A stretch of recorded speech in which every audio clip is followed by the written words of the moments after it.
sur le thème du couple et de la famille, j'observe et je constate que en fait, il y a comme beaucoup de choses dans la vie, on n'est pas préparé ou en tout cas on n'a pas forcément, comment dire, une éducation autour de cela. Et quand on se met en couple, eh ben, on se met en couple deux personnes qui, voilà, qui se choisissent et qui se mettent en couple. Et puis quand le premier enfant vient, bah, en fait, c'est un élément, un troisième élément qui se met dans cette, dans cette relation. Et ce troisième élément, il est effectivement, dans la plupart du temps, désiré, mais il n'est pas connu avant qu'il n'arrive.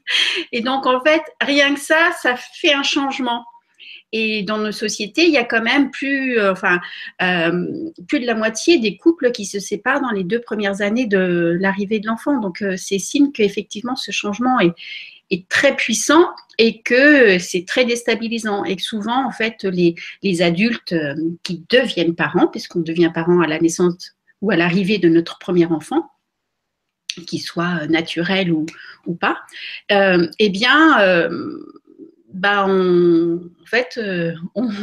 c'est un peu sur le moment que l'on devient parent. Et en fait, moi, je trouve que c'est vraiment une grande opportunité de grandir. Tous les changements sont une grande opportunité d'évoluer.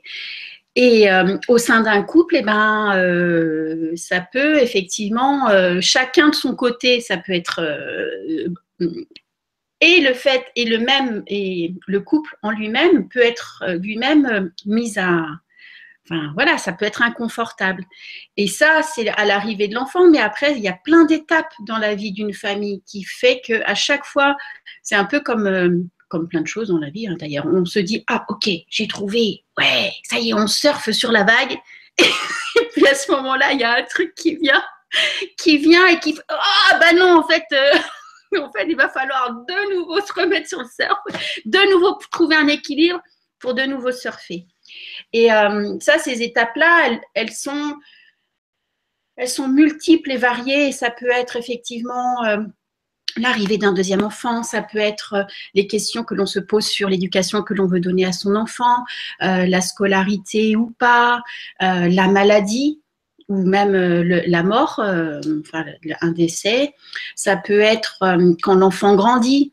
Moi, ce que je vis actuellement, c'est une étape un peu particulière, c'est-à-dire que mes enfants sont plus grands et donc maintenant, c'est comme si c'est comme si la bulle maternage proximale non pas se refermait parce que ça fait toujours partie de ma vie, mais c'est comme si j'avais de nouveau un espace où je me dis, oh, waouh, mais en fait, je peux tout faire. Waouh, je suis moi-même. Je peux faire des choses. Et donc, je m'ouvre. Et là aussi, ça travaille aussi au niveau du couple. Parce que le regard que je porte sur moi, le regard que je porte sur les autres, sur les hommes, sur les relations, etc., waouh, ça devient de nouveau un terrain de jeu, mais un terrain aussi un peu inconfortable.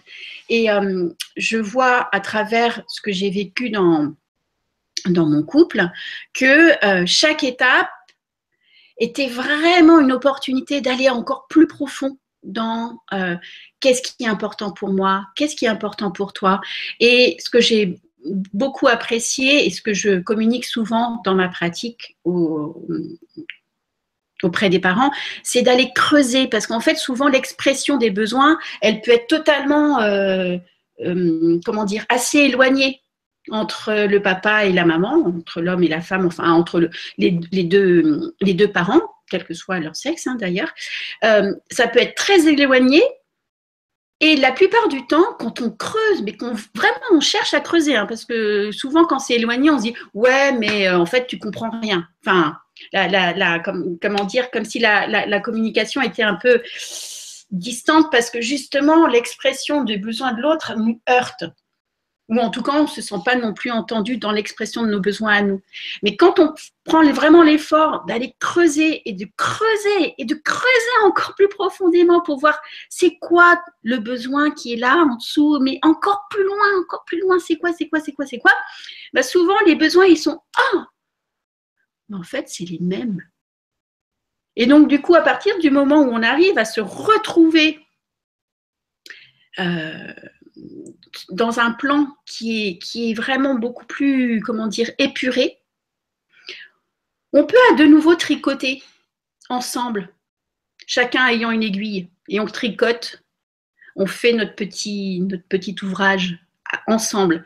Mais ça demande effectivement beaucoup de communication, une qualité de cœur, une qualité d'écoute, et puis une volonté d'aller creuser, parce que c'est pas forcément évident, et pour soi et pour l'autre, d'aller chercher en fait c'est quoi mon besoin quoi derrière alors ça peut être par exemple le compagnon qui dit ouais mais j'en ai marre du cododo, mais en fait c'est quoi qu'est-ce qu'il y a derrière le j'en ai marre du cododo, ou bien j'en sais rien, je veux partir toute seule en vacances. Je même plus. Moi, je me souviens. Je vais vous partager une toute petite anecdote. C'est qu'à l'arrivée de mon premier enfant a été mais vraiment formidable pour faire tout péter, pour mettre un renouveau dans ma vie. C'était super impressionnant, mais c'était challengeant au quotidien. Et un dimanche matin, je me souviens, je m'étais mis sous la couette et j'ai dit « Je m'appelle Samantha, je suis blonde, j'ai 1m80, je n'ai pas d'enfant !» Je m'étais mis sous la couette et j'ai dit « Et je n'ai pas d'enfant !» C'était vraiment pour moi le truc le plus… Et en fait, derrière tout ça, j'ai pu retrouver quel était mon besoin du moment. Mon besoin du moment, c'était juste d'avoir une heure, quoi. Juste une heure où je soufflais, je pouvais être Samantha, blonde à forte poitrine, qui n'avait pas d'enfant et qui pouvait dormir tout son sou le dimanche matin. Et donc… voilà, une fois que j'ai pu exprimer ça, mon chéri a pris notre trésor et il est allé faire le tour du pâté de maison pendant 1 heure et moi, je suis restée sous ma couette. Et quand il est rentré, je dis bon, ok, je suis Paola, je fais que 1m60, je suis brune et j'ai un chéri et j'ai un bébé. Donc voilà, après, c'était pour donner quelques petites pistes pour dire que à chaque fois, c'est super intéressant de regarder cet inconfort comme une opportunité d'aller creuser chez nous, d'aller creuser chez l'autre et de tricoter une jolie… Enfin, voilà, un truc sympa. Voilà mes amis, ce que je voulais partager avec vous.